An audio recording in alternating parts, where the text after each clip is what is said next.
This video is brought to you with the support of TrueFire. Learn, practice, and play with TrueFire.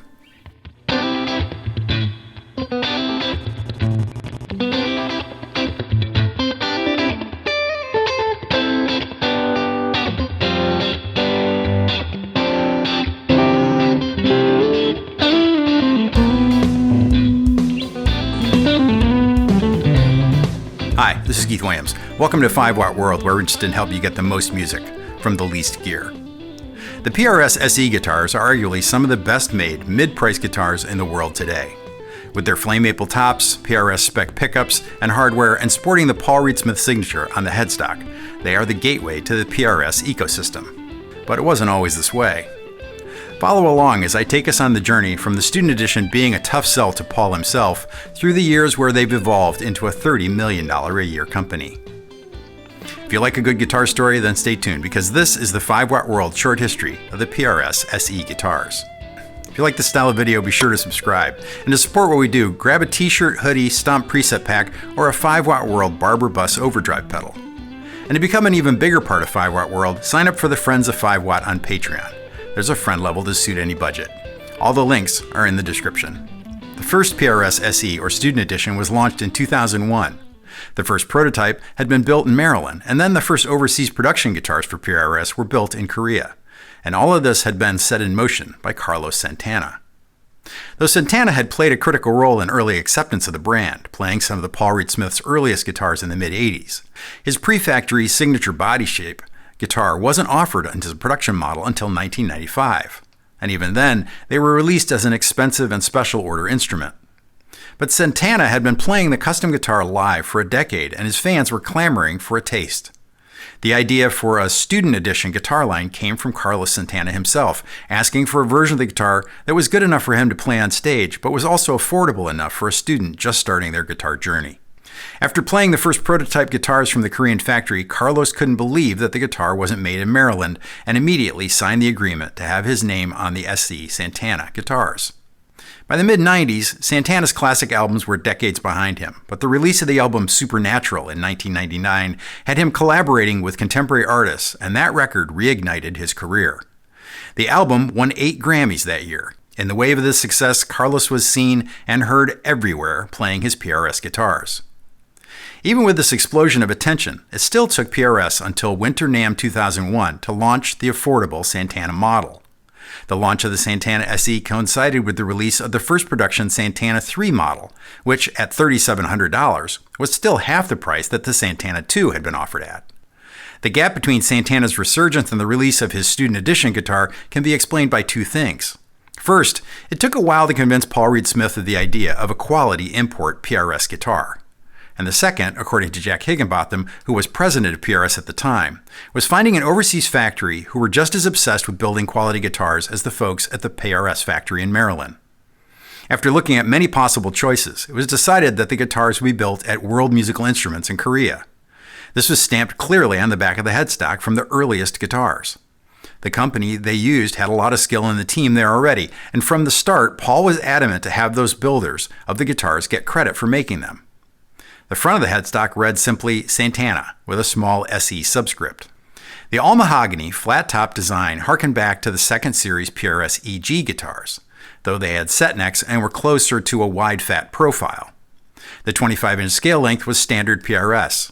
The guitar came with Korean-made PRS hardware, offered in either a stoptail or a vibrato option. There were twin-covered humbucking pickups that were made in China and had been designed by EMG's Rob Turner to PRS's specs. A simple 3-way toggle switch, volume and tone controls rounded out the package.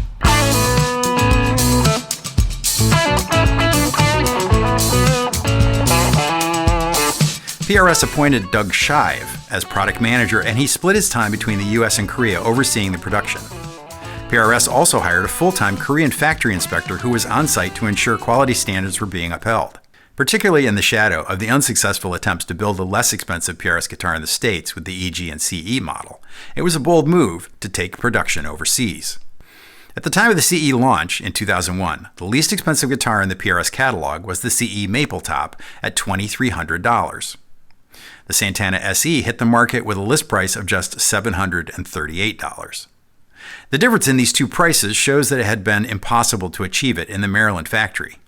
Many at the company were concerned that the line's goals would cheapen the perception of the brand overall.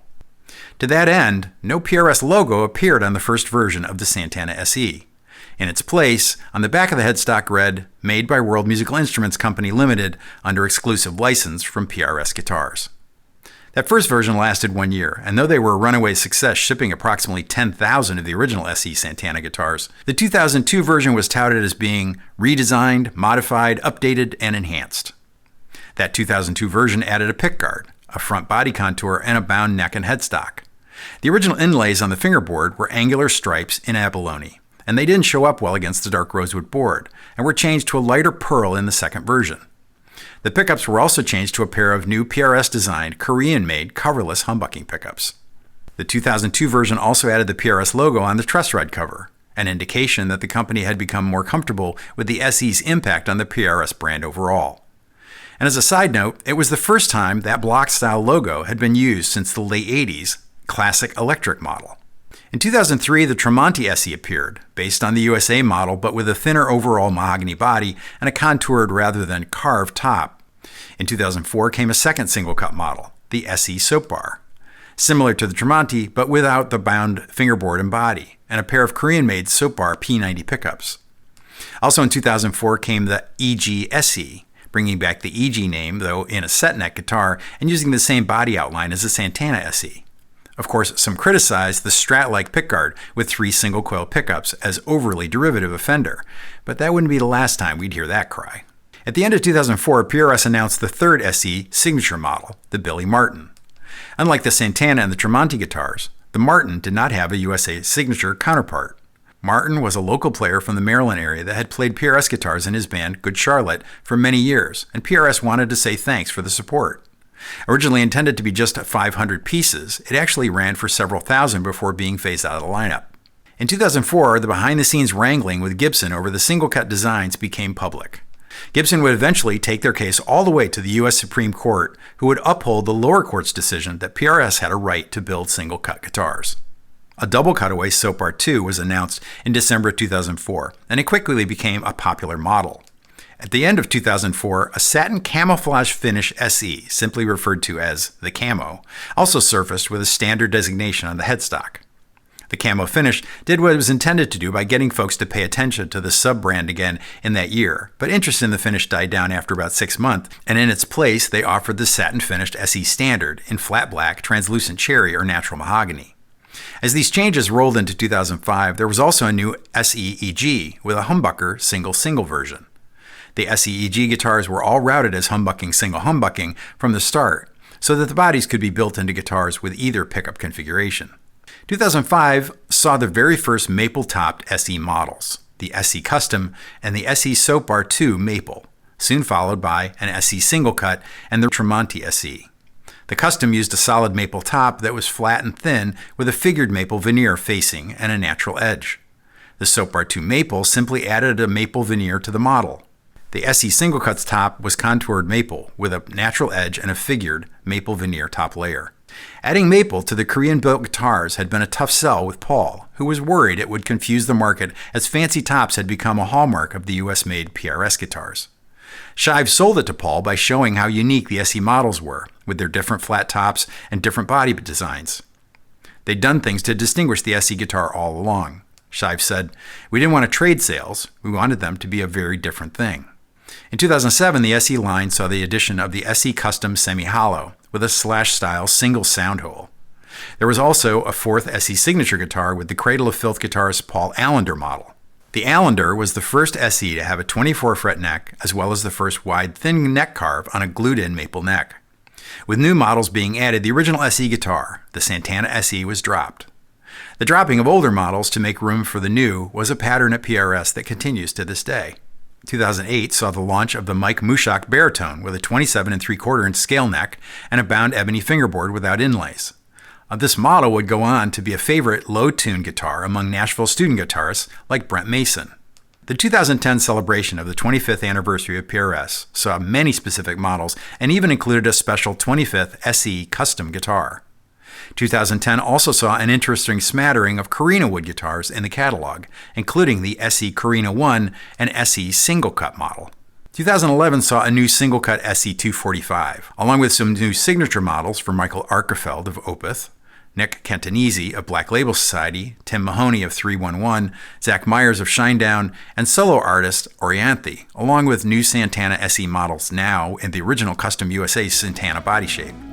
I reached out to TrueFighter to be my sponsor because I've used them for years. I'm currently having fun going through Eric Johnson's Tone, Melody, and Truth course. With over 2 million users worldwide, whether you're a beginner, intermediate, or advanced level player, TrueFighter has lessons to enhance and inspire your playing. Get 35% off courses using the promo code 5watt35, or like I do, sign up for the All Access Pass to use the entire TrueFighter catalog.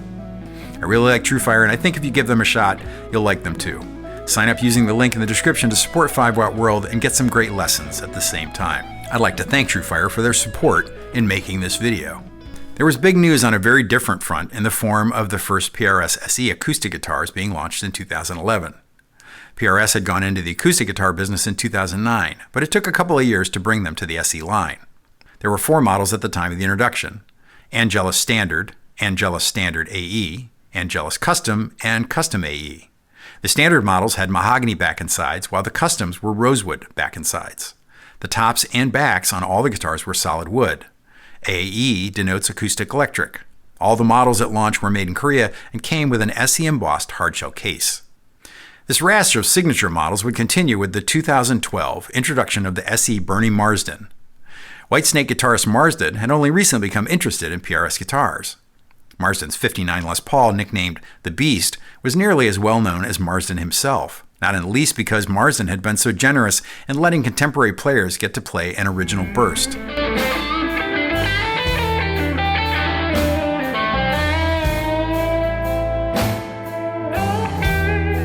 Interestingly, PRS's single-cut shape had over time done much better in the SE line than in the US guitars. While only 6 models in the US catalog in 2012 were based on the single cut, fully half the SE models were single cuts. The Marsden SE was originally set to be a run of just 1,000 guitars, but it quickly got moved to a standard model due to worldwide demand. It had a thicker mahogany body with a beveled veneer-faced maple top, wide fat neck shape, stop tail bridge, dual 245 humbuckers, 3 controls like a DGT with 2 volumes and a master tone, bound fingerboard, and body binding. The Marsden model was touted as being the single cut for those looking for more 50s in their PRS single cut, while still being subtly different compared to a 245 model.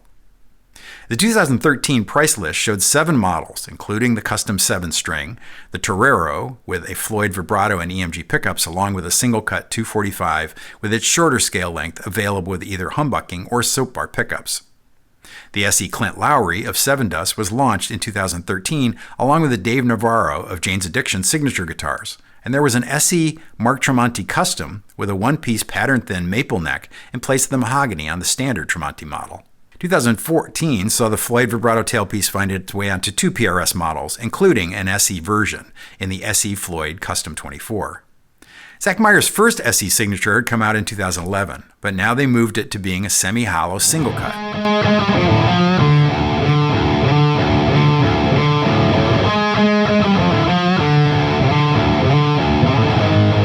It became immediately clear that this configuration would appeal beyond Myers fans. With a chambered mahogany body with a maple cap and a fancy maple veneer with a single F-hole, the 22-fret model had a 24.5-inch scale and a wide fat neck with a satin finish. It came standard with a PRS adjustable stop tail bridge, vintage tuners, SE 245 pickups with 2 volumes and 2 tone controls and a 3-way toggle switch. Also in 2014, they launched an SE Marty Friedman guitar. SE basses were also first seen in 2014, the SE Kestrel and the SE Kingfisher models. The Kestrel featured an alder body, 22-fret bound neck, and 2 single coil pickups with volume and tone controls. The Kingfisher had a 24-fret neck and a PRS 4B humbucking pickups with volume and tone controls. Along with other PRS basses, they were dropped from the catalog in 2023 during the big post-COVID backlog to make room for more electric guitar production. 2015 saw PRS celebrating its 30th anniversary with a special edition SE Custom 24 and the launch of the SE Alex Lifeson acoustic model. 2016 saw an S2 model move to the SE lineup with the SE Starla. These guitars were part of the beginning of a transition of models from Korea to the PT Court factory in Indonesia. 2016 also saw the release of periphery guitarist Mark Holcomb's SE signature model guitar. Growing from a limited run of core model guitars in 2015, they were encouraged to launch the more affordable SE model. 25.5-inch scale length and a 20-inch fingerboard radius, a satin neck binding, Seymour Duncan Alpha and Omega pickups, and a string-through new fixed bridge and a custom quilt maple top. By 2017, PRS spoke of the SE line as a boutique import type of guitar and was quick to point to touring artists like Zach Meyer, Alex Lifeson, and Mark Holcomb using the guitars on tour. In 2017, they added the PRS signature logo to the headstock along with a small SE subscript, further signaling PRS's embracing of the SE's role in the company. 2017 also saw big changes to the pickups. Though still produced overseas, they were designed to be much closer to the USA pickups. In particular, they had worked closely with both Carlos Santana and Mark Tremonti to update the pickups in their SE model guitars. Both the SE Custom 22 and the SE Custom 24 in the catalog each now had those 85/15S pickups. In a 2017 interview, Higginbotham said that there were still Friday morning quality meetings at the factory in Maryland, where they would unbox a sampling of the guitars that had been built that week and look them over. They did the same thing at the factory in Korea in 2017, and they still do it today at the factory in Indonesia. They've worked hard to instill the culture of the US PRS factory in the plants overseas. The PRS SE 277 baritone was released in 2020 with a 27.7-inch scale length neck aimed at drop-tune metal players. It had the 85/15S pickups designed for clarity. It had a string-through bridge designed to add resonance, and it shipped tuned in B2B.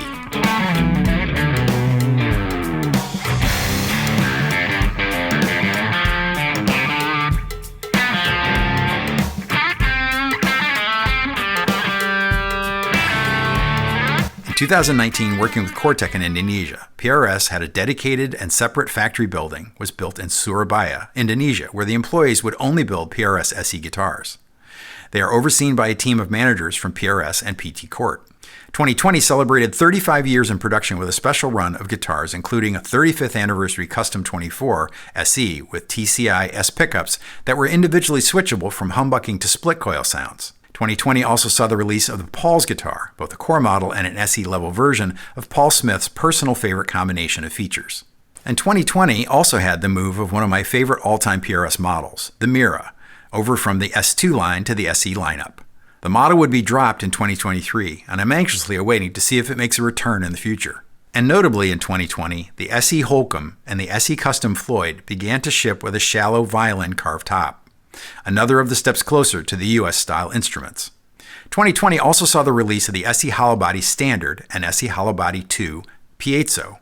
Both models had originally been slated for release at a PRS Experience event that had been canceled due to COVID. This guitar is an amazing bargain, and I feel like rather it got lost during the pandemic because they really need to be played to be appreciated. 5-ply laminate maple or mahogany tops and backs with a mahogany rim and a wide fat profile mahogany neck, ebony fingerboard, and old-school bird inlays on a 22-fret fingerboard. Following on the massive success of John Mayer's Silver Sky model in spring of 2018, an SE Silver Sky was added in January of 2022, and it's been part of what I think of as the biggest 1-2 punch in the SE line since its inception. Following the specs of the original Silver Sky that was modeled after some of Mayer's favorite 60s Stratocasters. A bolt-on maple neck with both maple and rosewood fingerboards available with a traditional 7¼ inch radius. 3 pickups modeled on the original Silver Sky pickups and available in a wide array and frequently changing list of colors. The Silver Sky SE has been one of the top-selling guitars in the world ever since. Last December, I grabbed a nice light one from my friends at Ish Guitars in classic piano black. I immediately ordered a torque guard for it, and it further ticks those early 60s boxes for me. I'll admit that I'm torn about the birds in the headstock on an S-type style guitar, but man, it's a great sounding guitar, and it's just PRS enough to make an old DGT player like me feel at home while giving me some single coil and vibrato sounds I crave. Which is really a perfect segue to what everyone agreed was the big news for PRS in 2023, the introduction of the SE DGT, or David Grissom tremolo guitar. Painstakingly based on one of PRS's most popular core models, I've owned a number of them over the years. At one time in my history, my only electric guitars were DGTs, so I was anxious to try out this new, more affordable version, and it did not disappoint. It doesn't fool you into thinking you're holding a wood library DGT like Jeff Mackerlane's, but at 20% the price, it's a lot of guitar for the money. As with the original DGT guitar released back in 2008, David Grissom was closely involved with every detail of the new guitar. The pickups in particular have continued to benefit from David's scrutiny. Though he doesn't often use the split coil tones on stage, he does use them in the studio, being able to dial a very convincing single coil neck sound in particular.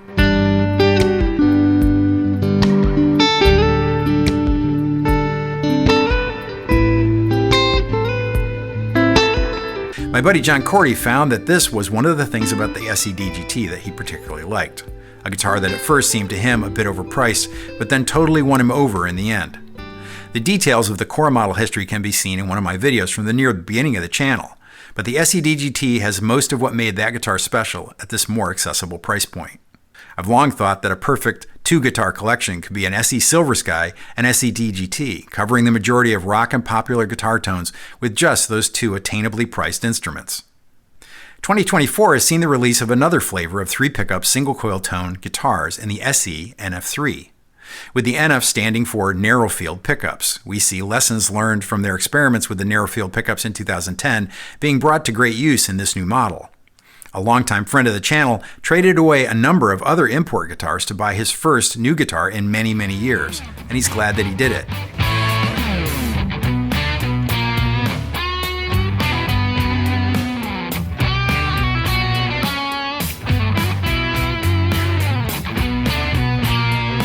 Feeling as he does that the NF3 has the ability to blur the lines between single coil, P90, and mini humbucking sounds. Along with looking back in the catalog for narrow field inspiration for an SE model, we were also given an SE Swamp Ash Special. A name-appropriate Swamp Ash body, maple wide thin neck, 25-inch scale, 22-fret maple fingerboard, it comes with a pair of 8515S pickups with a single-coiled AS01 pickup slid in between them. I've recently become more interested in more moderately priced guitars, realizing that the future of guitar playing rests with instruments near or at the entry level. I'm amazed at the quality of guitar that you can wrangle for between $500 and $1,000 these days. And I'd posit that like the custom shop guitars back in the late 80s, PRS SE guitars have forced everyone to up their game to try to keep up with the quality of guitar that they build. My good friend Tim Pierce has said that over a meal you can steer Paul Smith to talk of things other than guitars for about 5 minutes, after which Paul is back talking about whatever current innovation is filling his mind. So he might not be our first choice as a dinner companion, but anybody obsessed enough with guitars to get this far in the video has probably benefited from the obsessive pursuit of quality that Paul has built into his company. Was that too much?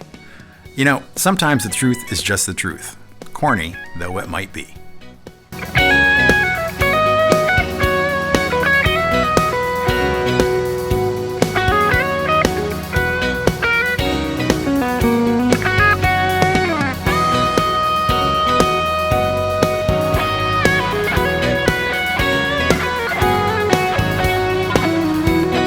I need to thank John Cordy for all the playing he let me borrow on his PRS SE guitars that he's checked out over the years. See John's channel for amazing and frequent videos of note. I want to thank everyone that stopped by the online store and grabbed some merch or a 5-watt World Barber Electronics collaboration overdrive pedal. You keep the channel going. And in particular, I need to thank the Friends of 5-Watt on Patreon. It's the guitar community I've always wanted. You're all 5-watt World. I just make the videos. If you enjoyed this short history of the PRS SE, hit the like button. And if you like the style of video, hit the subscribe button. Thanks for hanging with me until the end. Until next time, I'm Keith Williams. Thanks for being a part of the 5-watt World.